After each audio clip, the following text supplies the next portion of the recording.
క్రిస్మస్‌కి గానీ, న్యూ ఇయర్‌కి గానీ, ఇంట్లో చిన్న చిన్న బర్త్‌డే ఫంక్షన్స్‌కి కానీ, వేరే ఏ పార్టీస్‌కైనా కూడా మనం రెస్టారెంట్ స్టైల్‌లో, ధాబా స్టైల్‌లో మన ఫంక్షన్స్‌లలో చేసే ఒక మంచి పులావ్ రెసిపీ కోసం చూస్తున్నారా? ఆ పులావ్ అనేది మనం నాన్ వెజ్ కర్రీస్‌తో కానీ, వెజ్ కర్రీస్‌తో గానీ కాంబినేషన్‌లో తీసుకుంటే సూపర్‌గా ఉండాలని అనుకుంటున్నారా? అయితే ఈ వీడియో మీకోసమే. ఫ్రెండ్స్, ఈ వీడియోలో నేను మీకు వెజ్ పులావ్ రెసిపీని షేర్ చేయబోతున్నాను. ఈ పులావ్ అనేది మనం వెజ్ కర్రీస్‌తో కానీ, నాన్ వెజ్ కర్రీస్‌తో కానీ కాంబినేషన్‌గా తీసుకుంటే సూపర్‌గా ఉంటుంది. ఫంక్షన్స్‌లలో చేస్తూ ఉంటారు కదా వెజ్ పులావ్. అదే అచ్చం స్టైల్‌లో, అదే టేస్ట్ వచ్చేటట్టు ఈ రెసిపీని నేను మీకు ఈ వీడియోలో షేర్ చేయబోతున్నాను. ఈ రెసిపీని మనం ప్రత్యేక సందర్భాల్లో, అంటే మనం చిన్న చిన్న పార్టీస్‌కి గానీ, ఇంట్లో బర్త్‌డే ఫంక్షన్స్‌కి గానీ, చిన్న చిన్న ఫంక్షన్స్ అయినప్పుడు కూడా మనం చేసుకోవడానికి ఎంతో బావుంటుంది. ఈ వెజ్ పలావ్ అనేది మనం రెస్టారెంట్ స్టైల్‌లో, ధాబా స్టైల్‌లో ఇంట్లోనే చేసుకుంటే ఇంకెంత బావుంటుందో కదా! ఇంకెందుకు ఆలస్యం, లైక్ చేయండి, షేర్ చేయండి, సబ్స్క్రైబ్ చేసుకోండి.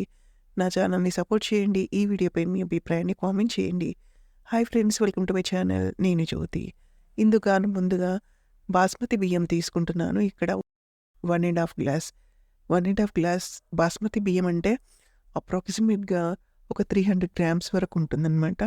ఈ రైస్‌ని ఒక గిన్నెలోకి తీసుకొని, దీంట్లో నీళ్లు పోసేసి, ఈ రైస్‌ని శుభ్రంగా వాష్ చేసుకోవాలి. ఒక 2-3 టైమ్స్ శుభ్రంగా వాష్ చేసేసుకొని, ఆ నీటిని వార్చేసేయాలి.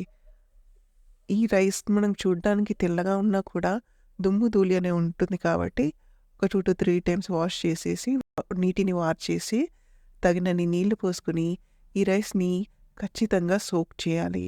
కనీసం ఒక 20 మినిట్స్ అయినా ఈ రైస్‌ని సోక్ చేస్తే, మనం రైస్ కుక్ చేసినప్పుడు రైస్ అనేది కుక్ అయ్యి మంచి టెక్స్చర్ వస్తుందనమాట.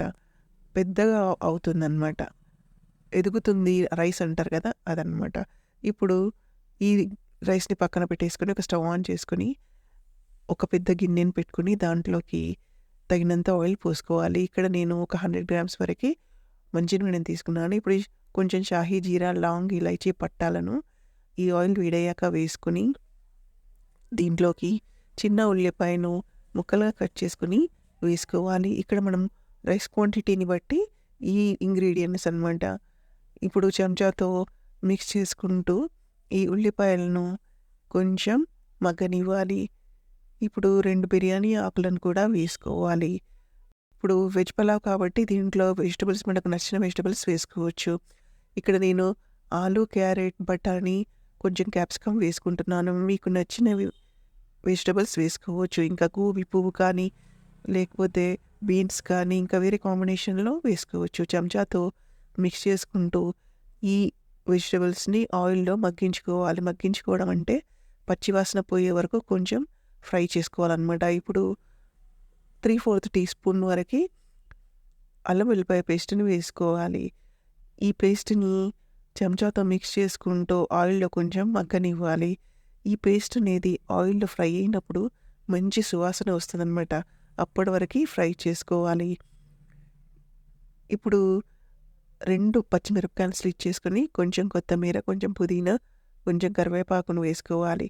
ఇలా వేసుకొని ఫ్రై చేసుకోవడం వల్ల మనకి రుచి అనేది చాలా అద్భుతంగా వస్తుంది. కొందరు ఈ కరివేపాకు, కొత్తిమీర, పుదీనాని చివర్లో, అంటే అన్నం ఉడికిన తర్వాత వేస్తారు. కానీ ఇలా వేసుకోవడం వల్ల టేస్ట్ అనేది సూపర్‌గా వస్తుంది. ఇప్పుడు ఇంకా టేస్ట్ పెంచడానికి 3/4 టీ స్పూన్ గరం మసాలా పౌడర్‌ని యాడ్ చేసుకోవాలి. ఈ గరం మసాలా పౌడర్‌ని యాడ్ చేసుకోవడం వల్ల రైస్‌కి కొంచెం కలర్ అనేది వస్తుందనమాట. ప్లెయిన్ రైస్ కావాలనుకున్న వాళ్ళు ఈ మసాలాని స్కిప్ చేసుకుంటే రైస్ ప్లెయిన్‌గా వస్తుంది. ఇప్పుడు మనం ఎంత రైస్ తీసుకున్నామో, ఆ రైస్‌కి డబుల్ క్వాంటిటీ వాటర్ పోసుకోవాలి. ఇప్పుడు ఇక్కడ నేను 1 ½ గ్లాస్ రైస్ తీసుకున్నాను కదా! సో, దీనికి నేను 3 గ్లాసెస్ వాటర్ యాడ్ చేసుకుంటున్నాననమాట. ఈ క్వాంటిటీ అనేది కరెక్ట్‌గా సరిపోతుంది.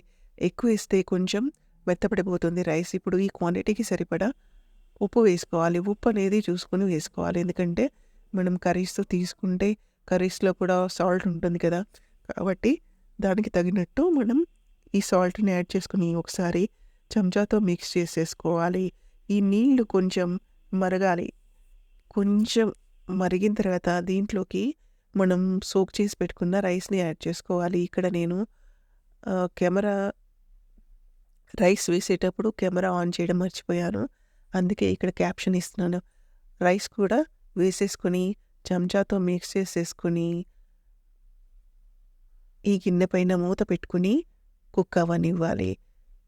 హై ఫ్లేమ్‌లో మాత్రం పెట్టుకోకూడదు. ఎందుకంటే హై ఫ్లేమ్‌లో పెడితే పైన పైన కుక్ అవుతుంది. మీడియం ఫ్లేమ్‌లో పెట్టి మధ్య మధ్యలో ఒకసారి ఇలా చూడండి మూత తీసుకొని మిక్స్ చేసుకుంటూ రైస్‌ని ఎక్కువ మిక్స్ చేయకూడదు. మళ్ళీ మూత పెట్టేసి మీడియం ఫ్లేమ్‌లో పెట్టి ఉడికించుకోవాలి. చూడండి రైస్ అనేది కుక్ అవుతుంది. రైస్‌ని మరీ ఎక్కువ కదపకూడదనమాట. ఎక్కువ కదిపితే రైస్ అనేది విరిగిపోతుంది. మనకు పొడవుగా ఉండే రైస్ కావాలంటే ఎక్కువ రైస్‌ని కదపకూడదనమాట. చూడండి ఇలా కదపనట్టు మెల్లిగా కలిపితే రైస్ అనేది చక్కగా ఉడుకుతుంది విరగకుండా. ఇలా మూత పెట్టేసి సిమ్‌లోనే పెట్టేసి మన పులావ్ ఉడికే వరకు ఉడికించుకోవాలి. మధ్య మధ్యలో కదుపుతూ ఉండాలి. లేకపోతే ఒక్కోసారి అడుగనేది అంటుకుంటుందనమాట. చూడండి ఇలా మొత్తం రైస్ అనేది చక్కగా కుక్ అయిపోయింది. చూడండి టెక్స్చర్ కూడా ఎంత బాగా వచ్చింది. రైస్ కూడా మరీ విరిగిపోకుండా మన పులావ్ అనేది వెరీ కలర్‌ఫుల్‌గా వచ్చింది. చూసారా ఎంత చక్కగా వచ్చిందో. ఈ రైస్ అనేది ఫంక్షన్‌లలో, పెళ్ళిళ్ళలో చేస్తారు కదా! అచ్చం అదే టేస్ట్ ఉంటుంది. మనం ఇంట్లో ఫంక్షన్స్‌కి గానీ, చిన్న చిన్న పార్టీస్‌కి గానీ, ఇప్పుడు వచ్చే క్రిస్మస్‌కి గానీ, న్యూ ఇయర్‌కి గానీ, రెస్టారెంట్ స్టైల్‌లో, ధాబా స్టైల్‌లో ఇంట్లోనే రుచికరంగా తయారు చేసుకోవచ్చు. ఈ పలావ్‌ని మనం వెజ్ కర్రీస్‌తో కానీ, నాన్ వెజ్ కర్రీస్‌తో గానీ తీసుకుంటే సూపర్‌గా ఉంటుంది. చూసారా ఎంత బాగా వచ్చిందో వెజ్ పలావ్ అనేది. ఈ వెజ్ పలావ్‌ని ఉల్లిపాయ నంచుకొని, కొంచెం నిమ్మరసం వేసుకొని, ఇలా మసాలా గ్రేవీతో గానీ, లేకపోతే మనకు నచ్చిన మసాలా గ్రేవీ కర్రీతో గానీ తీసుకుంటే సూపర్‌గా ఉంటుంది. మనం ఇదే వెజ్ పలావ్‌ని నాన్ వెజ్ కర్రీస్‌తో కూడా తీసుకోవచ్చు. చికెన్ గానీ, మటన్ గానీ ఏదైనా కర్రీస్‌తో తీసుకుంటే సూపర్‌గా ఉంటుంది. ఇంట్లో చిన్న చిన్న పార్టీస్ కానీ, ఫంక్షన్స్ కానీ అయినప్పుడు మనం ఇంట్లో చేసుకునే ఈ వెజ్ పలావ్ అనేది మనల్ని స్పెషల్‌గా నిలబెడుతుందనమాట. రెస్టారెంట్ స్టైల్‌లో, ధాబా స్టైల్‌లో ఇంట్లోనే చేసుకుని ఒక సూపర్ వెజ్ పలావ్ రెసిపీ.